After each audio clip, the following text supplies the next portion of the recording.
সকাল সকাল ঘুম থেকে উঠে মেজাজটা একদম খারাপ হয়ে গেল এই মাছগুলোকে দেখে। সকাল সকাল স্নান টান করে এসে পুজো টুজো দিয়ে আসলাম, চা খাবো। এই সময় এই মাছগুলোকে দেখে মনটা এত খারাপ হয়েছিল যা বলার মতো না।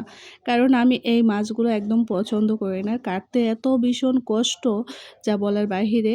আমার হচ্ছে মাছ এমনি সব মাছই কাটতে পারে, কিন্তু এই ধরনের জিওল মাছ যেমন কই মাছ, শিং, মাগুর এই মাছগুলো কাটতেও একদম পছন্দ করি না, খেতেও একদম পছন্দ করি না। কিন্তু দেখো, একদম মানে লাফানো মাছ, কই মাছ এগুলো নিয়ে আসতে দেখতে তো ভীষণ ভালো লাগছে। লাফানো মাছ দেখতে কিন্তু ভালো লাগে, কিন্তু কাটতে গেলে বোঝা যাবে কতটা কষ্ট। আর আমার কেন জানি এই কই মাছ কাটতে এত খারাপ লাগে। আর বিশেষ করে হচ্ছে আজকের মাছগুলো দেখো একদম ছোট ছোট সাইজের, মানে বড় হলে কিন্তু একটু ভালো হতো, তাড়াতাড়ি কেটে নেওয়া যাইতো। তো এই যে এদিকে আমি মাছগুলোকে দেখে মন খারাপ করে আর লাভ নেই, রেখে দিয়েছি। চা খাই নাই এখনও, সকালবেলা চা পুজো দিয়ে আসলাম।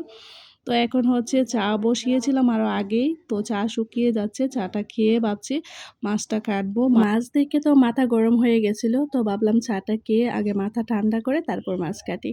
তো এই তো চাটা আবার গরম করে নিয়ে আসলাম। আর এখন হচ্ছে আমি তালের পিঠা দিয়ে খাচ্ছি। তালের পিঠাগুলো কালকে রাতে বানিয়েছিলাম। আমি তো আবার সব কিছু চা দিয়ে খেতে পছন্দ করি। ভাত আর তরকারি বাদে মানে সব কিছুই আমি চা দিয়ে খেতে পছন্দ করি। তো আমি তালের পিঠা খেয়ে নিয়েছি, আর এটা বলতে পারো সকালের খাবারই। আর ওরা সবাই কিন্তু ভাত খেয়েছে। তো তালের পিঠা, চা খেয়ে নিচ্ছে। সাথে আমার ছেলেকেও দিচ্ছিলাম, কিন্তু ওরা আমার ছেলে তেমন একটা পছন্দ করে না।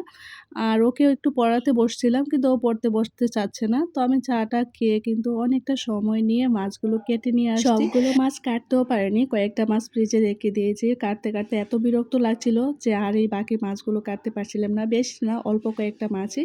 তো এটা ফ্রিজে রেখে দিয়েছি, আর এগুলো হচ্ছে এখন ধুয়ে নেব। আর মাছগুলো কাটতে গিয়ে যে বিরক্ত লাগছিল, কতগুলো কাটার গায়ে যে খেয়েছি, এজন্য মূলত আমার এই মাছগুলো পছন্দ না।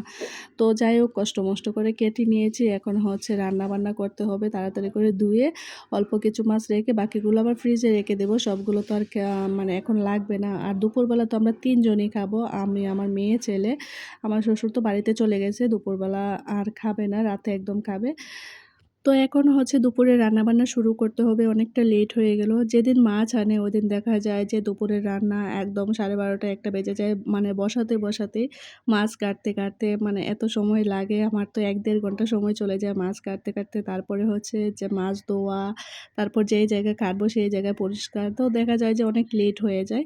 তো এদিকে হচ্ছে কই মাছগুলো কচুরমুখী দিয়ে রান্না করব বলে গিয়েছে। তো কচুরমুখীগুলো হচ্ছে চুলায় বসিয়ে আসছি। তো যেহেতু কচুরমুখী দিয়ে কই মাছ রান্না করব, তাহলে তো একটু জিরা বাটা লাগবে। তো একটু জিরা বেটে নিচ্ছি, আর একটু পেঁয়াজ বাটবো কেচকি মাছটা রান্না করার জন্য। আজকে আর তেমন কিছু রান্না করব না, কই মাছ একটু ভাজি করব।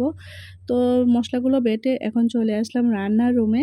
তো রান্না মোটামুটি আমি হচ্ছে এক চুলায় যেহেতু একটা একটা করে নিয়েছি। এই যে কেচকি মাছ, মাছ ভাজি, আর হচ্ছে ভাতও রান্না করে নিয়েছি। এখন হচ্ছে শুধু কই মাছের ঝোলটা রান্না করব।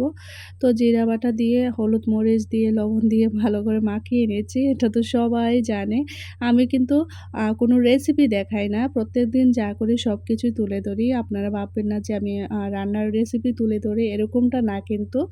তো এই তো আমার হচ্ছে সবকিছুই কমপ্লিট হয়ে গেছে। এখন জাস্ট ঝোল দিয়ে ঝোলটা সেদ্ধ হলে নামিয়ে নিব। তো এরই মধ্যে দুপুরবেলা যেহেতু মাসি আসছে, অনেকদিন পরেই আসলো মাসি। তো মাসি আসলো দুপুরবেলা, তো খাইয়ে দিতে হবে। তো মাসি কিন্তু আবার মাছ খায় না। তার জন্য আমি কিন্তু আগের দিনের যে লাউ তরকারিটা ছিল ওইটাই দিয়ে দিয়েছি। আর মাসি কিন্তু খুব সুন্দর করে খেয়ে নিচ্ছে। একটা হলেই হলো, মাসির তেমন একটা বাছবুছ নাই। তো মাসিকে খাবার দিয়ে আমরা খাওয়া-দাওয়া করে নিয়েছি। আর এটা হচ্ছে বিকালবেলা। বিকালবেলা একটু রিল বানাচ্ছিলাম। তো একটু অল্প করে সেজেছি। তো ভাবলাম একটু ভিডিও করে রেখে দেই। এই তো আজকে বিকেলে অনেকগুলো রিল বানিয়েছি। তো একটা একটা করে আপলোড করব। আর শব্দের জন্য না চারদিকে এত শব্দ, আমি রিল বানাতেও পারছিলাম না। তো যাই হোক, আজকের মতো বিদায় নিচ্ছি। সবাই ভালো থাকবেন, সুস্থ থাকবেন। আর আমার পুরো ভিডিওটা কেমন লাগছে অবশ্যই বলবেন। টাটা।